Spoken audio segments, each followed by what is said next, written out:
Hey, it's Andrew Klavan. Welcome to this week's interview with border security expert Lora Ries. Last week, President Biden gave a speech urgently requesting $105 billion in security funding, money that will come from a magic money tree that grows next to the magic energy tree on the planet Pandora. Part of this money is going to be for Ukraine. Some of it's going to be for Israel, but less commented upon was $14 billion, which is supposed to go to border security, which you might say is a good idea. About 3.8 million people have entered the U.S. through its borders since Biden took office in 2021. Nearly half of those slipped into the country illegally and were never caught. After the attack in Israel, where murderous savages paraglided into the country to commit acts of Gothic cruelty, it might be nice to know who's coming into our country and what they're planning to do and where they are. The fact is, the president has ignored this issue. We won't answer questions about it at all. His spokeswoman, Karine Jean-Pierre, says the border is not open when it obviously is. Homeland Security head Alejandro Mayorkas says the border is secure when it obviously isn't. You only have to turn off mainstream news and go onto cable or onto X, and you'll see the pictures of people pouring across. Even Democrats in cities that are now being just overrun by illegals are calling to the president for help and getting no answer. So you might ask, if we're being so completely gaslighted, and we've been gaslighted all this time, why should we believe that the money they're asking for now is going to help with actual border security? I thought we would ask that question of someone who might actually know the answer. Lora Ries is the director of the Border Security and Immigration Center at the Heritage Foundation. Prior to joining Heritage, Lora served as the acting deputy chief of staff at the Department of Homeland Security and spent time in Congress as counsel for the U.S. House Subcommittee on Immigration and Claims. Part of the time she was at Homeland Security was during the Trump administration. Lora, thank you so much for coming on. The money that Biden asked for last week, is this going to improve border security in any way, shape, or form? No, it's going to make it worse. It would actually accelerate our open borders and our border insecurity that we are already living with. As you said, CBP, Customs and Border Protection, has reported 7.4 million illegal alien encounters under Biden, most of whom have been released into the U.S. Secretary Mayorkas won't report how many deportations they are doing, but we know the numbers are very low. And in addition to that, we have at least 1.5 million known gotaways. These are people who evaded the Border Patrol because they did not want their fingerprints taken. They are either known or suspected terrorists on the terror watch list, smuggling drugs, trafficking people, or aggravated felons. And they chose to decline a free airline ticket to anywhere they wanted to go in the U.S. Because they are up to no good. And so we already have national security threats in the country right now, and Congress needs to wake up before some of these terrorist cells do. Just so I'm clear, when you say this, that the extra money will make the situation worse, why mechanically is that true? Because it's just going to feed this beast. The Biden administration has shown no sign of changing course. So any dollar you give to the Biden administration just continues this open border agenda and these open border operations.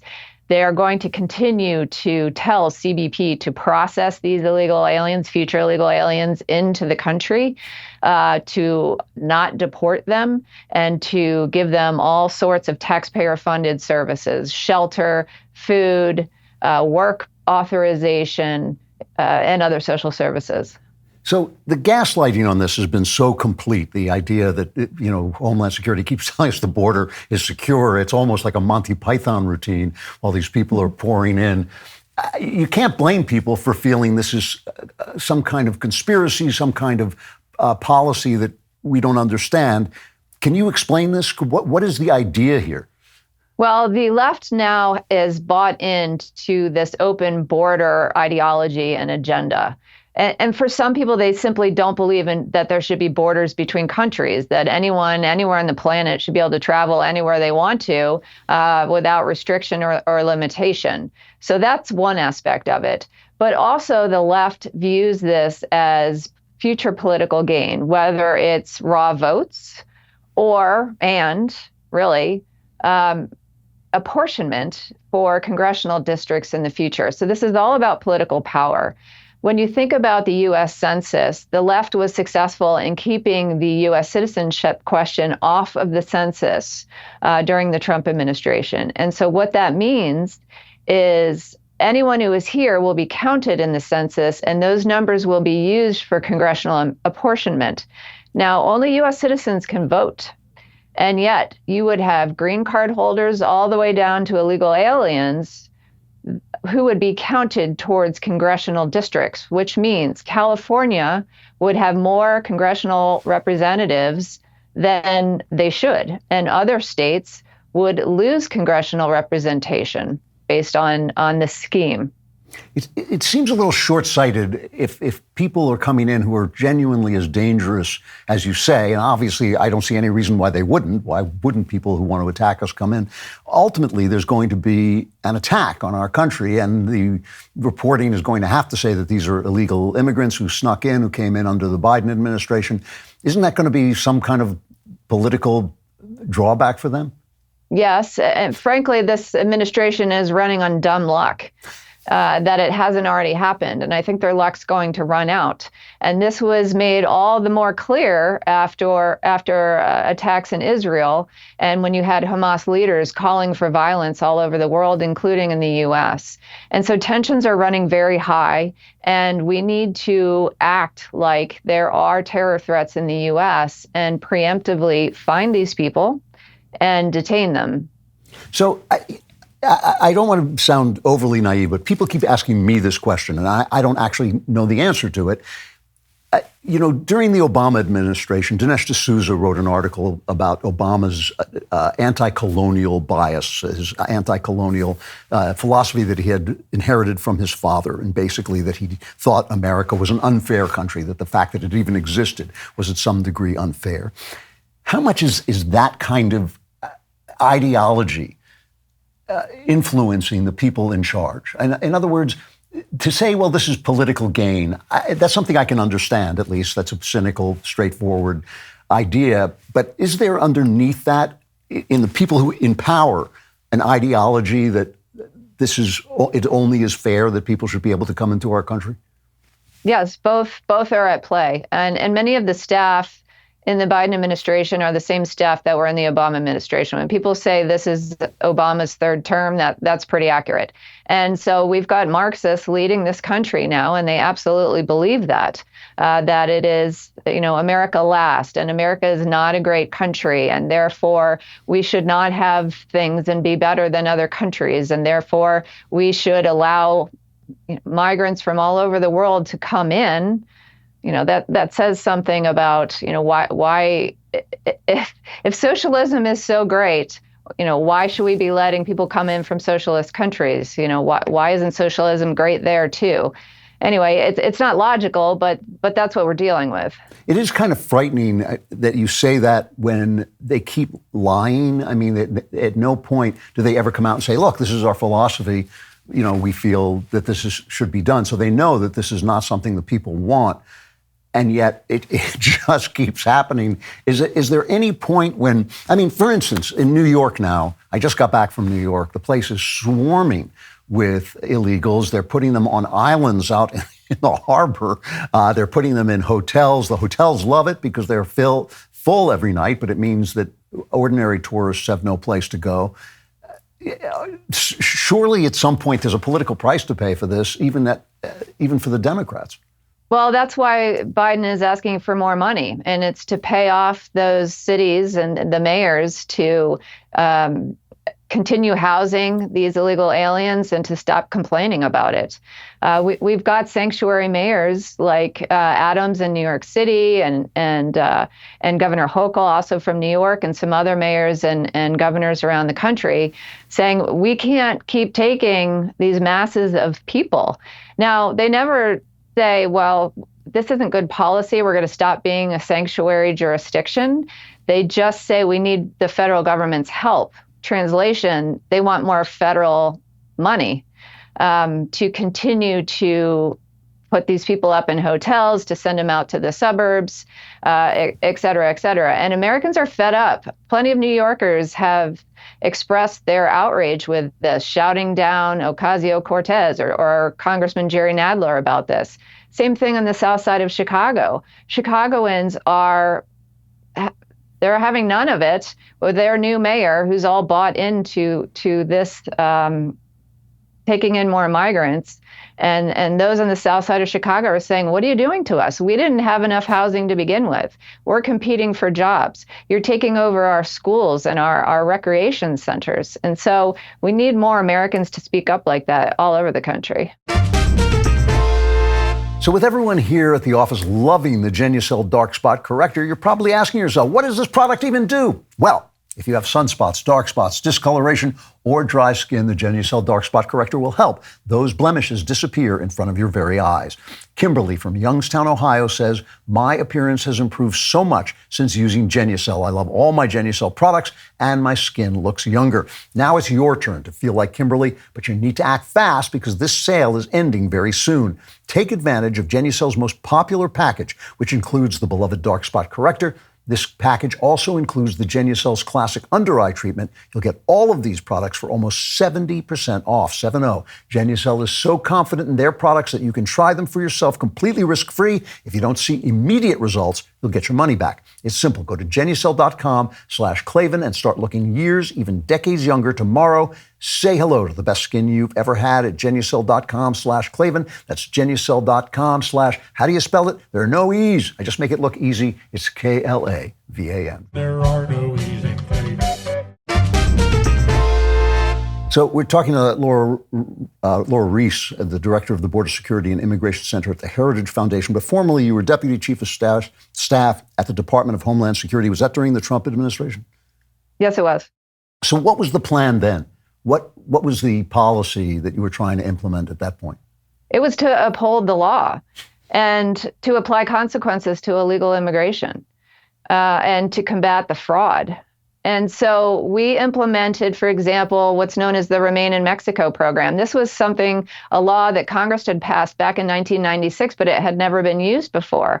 And prior to the Trump administration implementing it, we had what we're seeing now again, which is people come to the border, they're coached to say a few words of fear to get over a very low hurdle of a credible fear standard, and then they are released into the U.S. where they disappear and may or may not eventually apply for asylum. So with the Remain in Mexico program, we said, okay, you can apply for asylum, but you're not coming into the U.S. to do it. You're going to remain in Mexico, and when your court date comes up, we will bring you into the U.S., you'll appear before an immigration judge, and when your hearing's over, you'll go back to Mexico. And so what happened was the caravans of illegal aliens that we had been seeing previously stopped because future illegal aliens learned I can no longer say a few words of fear as a golden ticket to get into the U.S. and disappear. And so they stopped coming. So you're trying to implement these policies under Trump, and obviously the Democrats are pushing back. Obviously the media is pushing back.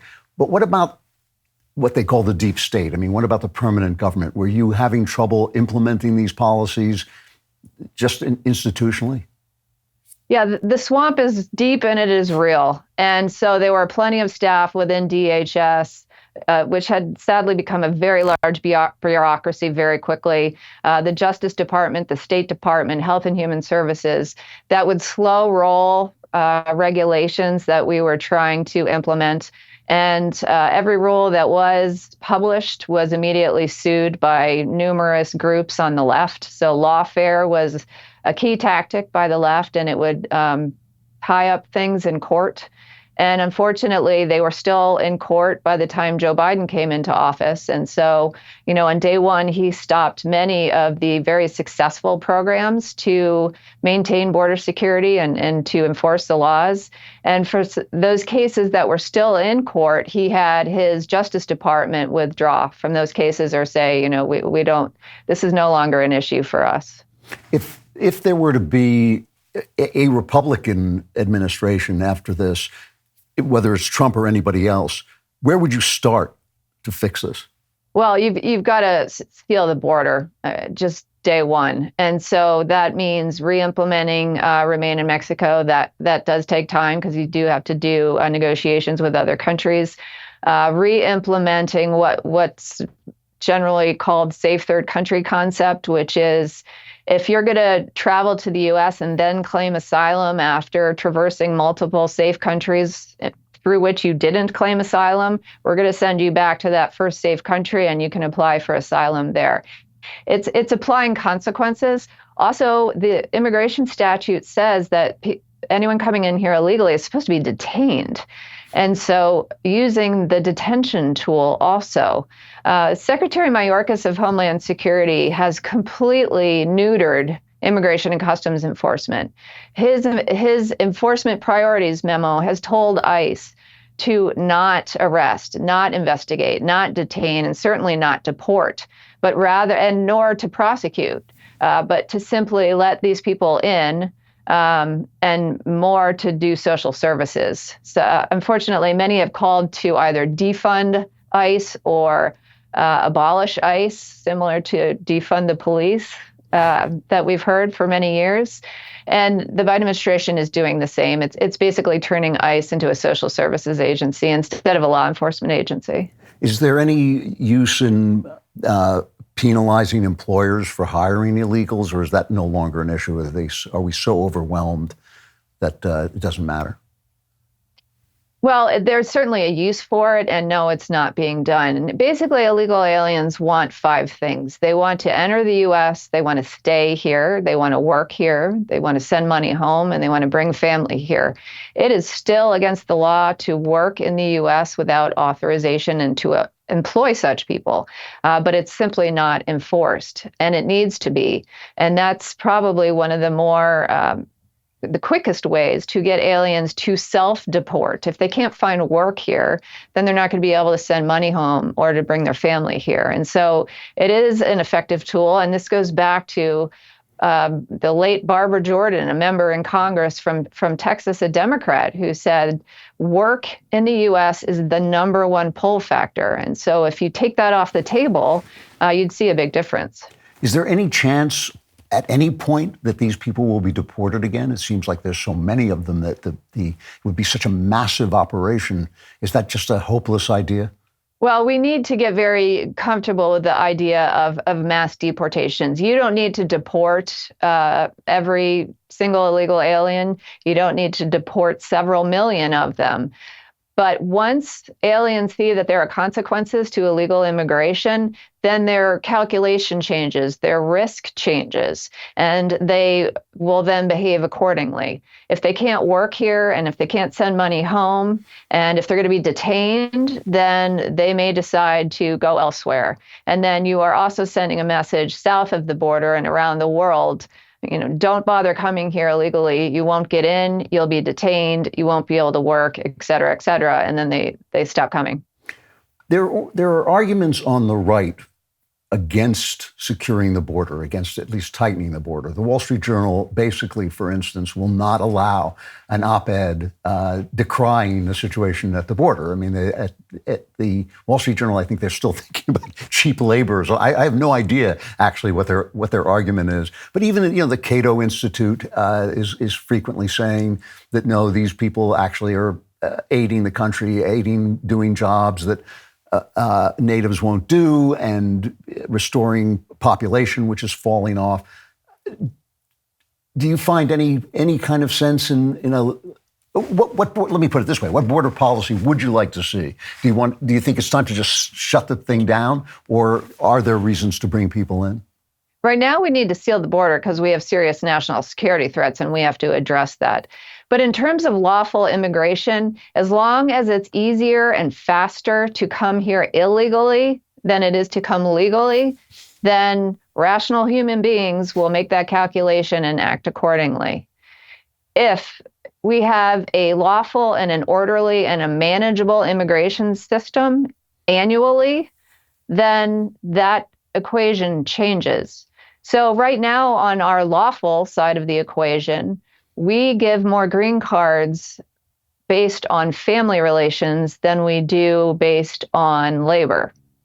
And so that calculation, that ratio should change based on market need. And we need to get back to the nuclear family and get away from the chain migration that we've experienced for decades. We also need to end birthright citizenship, which says even if you just crossed the border 5 minutes ago as an illegal alien and have a child on U.S. soil, that child's a U.S. citizen for whom all sorts of economic benefits, social services attached to that child, really the parents who are here illegally, that's a problem. That is a huge pull factor. And so that needs to be ended because those people don't have ties to the U.S. So we need to get back to what most of the world is like, which is your citizenship is based on your parents' citizenship. So those key changes need to be met. But for those who say, well, the border should be open because it's cheap labor or market need, would any number be too much for them? I have to ask, is there anyone they are willing to argue should not be here? And presuming everyone can agree we wouldn't want terrorists here, that means you have to draw a line somewhere. And so you can argue about where to draw that line. But we're in chaos at the moment, our border and our interior, and this is no way for a sovereign nation to operate. What about the problem of drugs coming into the country? I keep hearing about this, but I'm not sure I understand the mechanics of that. Why is it easier to bring drugs into the country if you're still being processed, if people are still being processed at the border? Why is fentanyl suddenly such a problem there? Well, it's a few things. Because the Biden administration has instructed border agents to process aliens into the country, those agents are tied up dealing with the masses of people standing in front of them and doing the paperwork. That pulls them off the line. They are not actually securing the border, which opens up all sorts of terrain for drug smugglers to cross unimpeded into the U.S. And again, we've got the 1.5 million known gotaways. Many of them are smuggling drugs. There are, interestingly, game cameras set up on whether it's ranchers' land or what have you that capture photographs day and night, basically military-aged men dressed in head-to-toe camouflage carrying very full backpacks every single day and night. And so the drugs are getting in with ease. And the fentanyl, I mean, we're talking the equivalent of 3 grains of salt can kill a person of fentanyl. And so it is extremely dangerous, and it is poisoning our young people because it's been laced into other drugs that people don't realize they're taking it. And we're losing 70,000 Americans just from opioids, mostly fentanyl, record highs. How are the cartels reacting to this? I mean, we've been the cartels virtually run Mexico at this point, and they seem to be making incursions. Are they establishing a beachhead in our southern states? Yes, the cartels have operational control of our southern border, and sometimes even some of our land. There's a small island in Texas that tends to go back and forth between Texas Department of Public Safety, National Guard, and the cartels. The cartels have also established a foothold throughout the U.S. To complete their smuggling chain of both drugs, but also people and trafficking. We haven't even talked about unaccompanied children yet, and the sex trafficking that results from that. Well, let's talk about that. I mean, just before we do, though, when you say operational control, what exactly does that look like? No one's crossing that border without going through a cartel. And that's the extent of their control. And they are making billions. Biden is their best friend business-wise because they're just making hand-over-fist money. And now about the human trafficking. I have heard that we are one of the major recipients of enslaved children. Is that a fair statement? Yes, that's been reported. If your audience has seen the movie Sound of Freedom, Yes. that's based on the former DHS agent Tim Ballard, and he has said that, and other people associated with that movie have reported that. And what people need to understand is about unaccompanied alien children. And this is something, sadly, that was designed by the left. In particular, Senator Dianne Feinstein and Representative Zoe Lofgren introduced legislation back in 2000 to protect unaccompanied alien children. But what it did was it enticed more parents to send their kids unaccompanied across the border because the legislation gives all sorts of immigration benefits to unaccompanied alien children. Now, initially, it didn't pass in Congress. It took several attempts, but in 2008, it was folded into the Trafficking Victims Reauthorization Act, and it passed.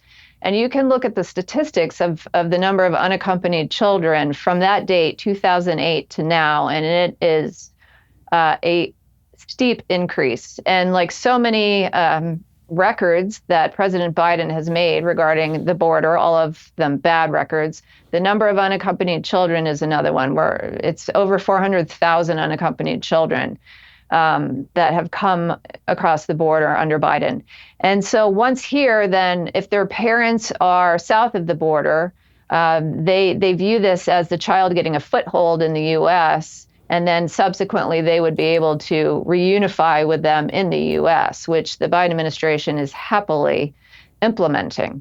In other cases, a parent might already be in the U.S. and then they're having their child join them, putting their child in cartels' hands, some of the most brutal people on the planet. And so this is extremely inhumane, despite Mayorkas repeating that his border policies are safe, lawful, and humane.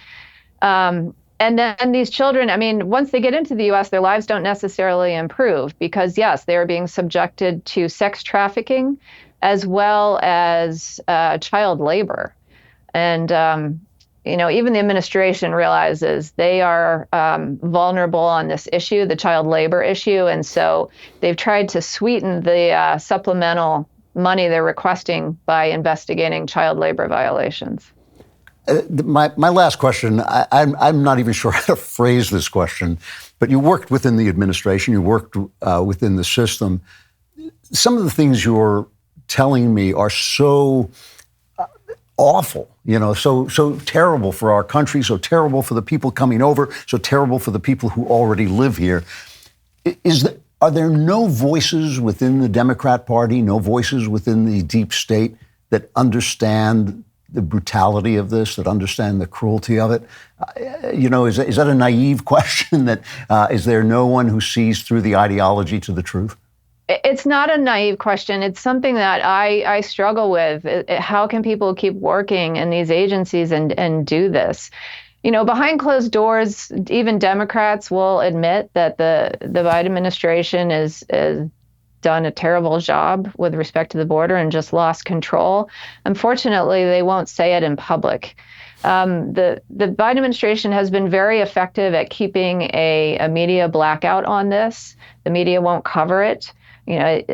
Too few journalists, citizen journalists, go down to the border or south of the border and will record video of it.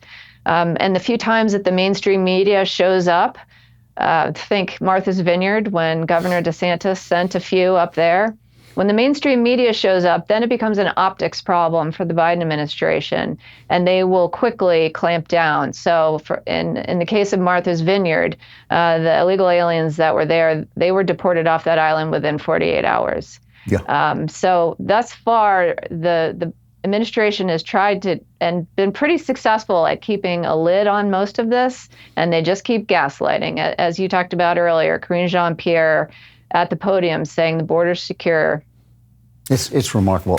Lora Ries, the director of the Border Security and Immigration Center at the Heritage Foundation, thank you very much for coming on. You've depressed me terribly, but I do appreciate the straight talk. I hope to talk to you again. Thank you. Thank you, Andrew. All right, once again, Lora Ries, the Director of Border Security and Immigration Center at the Heritage Foundation. If you want to be cheered up after that depressing interview, come on Friday to the Andrew Klavan Show. We'll probably still be depressing, but at least we'll be hilarious. We'll see you there.